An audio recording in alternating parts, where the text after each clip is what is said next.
Imagine this. It's the 1980s, computers are beige, phones have cords. Connecting to a network means plugging in a cable thick enough to tow a caravan. In outback New South Wales, a radio astronomer named Dr. John O'Sullivan is pointing enormous dishes at the sky, listening for the strangest things in the universe. Tiny black holes that die with a faint radio pop. Smaller than an atom, heavier than Mount Everest, and quieter than a teenager asked to do the dishes. I should mention that the universe is loud.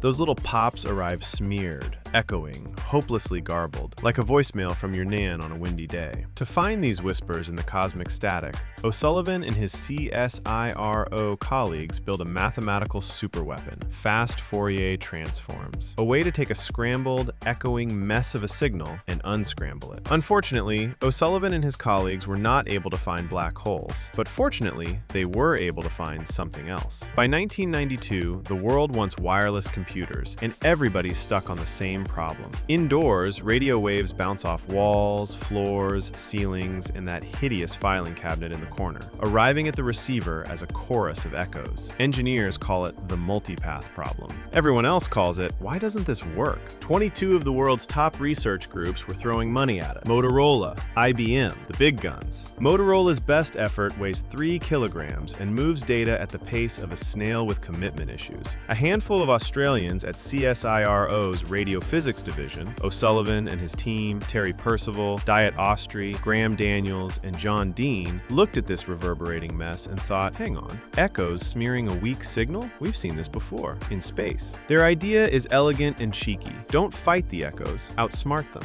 Split the signal into dozens of parallel sub-frequencies. Send the data slowly on each one so the echoes can't trip it up. Sprinkle in error correction, then stitch the whole thing back together at the other end using the black hole math. 6 months later, they had it. Indoor wireless speeds jumped from 10 megabits per second to over 50. In 1992, that wasn't engineering, that was sorcery. CSIRO patents it in Australia and the US. 2 Macquarie University professors start up a company called Radiata, license the tech, and build a chip meeting the shiny new 802.11a standard. In 2000, Cisco buys Radiata for $567 million. Wi-Fi is born, and the internet is finally liberated from the wall socket. And humanity's first question was, of course, what's the password? By 2002, unlicensed chips are everywhere, and the industry's biggest names are using CSIRO's invention without paying a cent. When CSIRO politely asks for royalties, the response is roughly, you? A government science agency from the land of kangaroos? Cute. So in 2005, CSIRO does something wildly out of character for a bunch of public sector scientists. It sues. First, Buffalo Technology in a Texas courtroom. Then Intel, Dell, HP, Microsoft, and Netgear countersue. Then Toshiba, Nintendo, Asus, and more pile in. By 2009, CSIRO is facing off against 14 tech giants at once. David versus a whole warehouse of Goliaths, all of them chanting the same tune.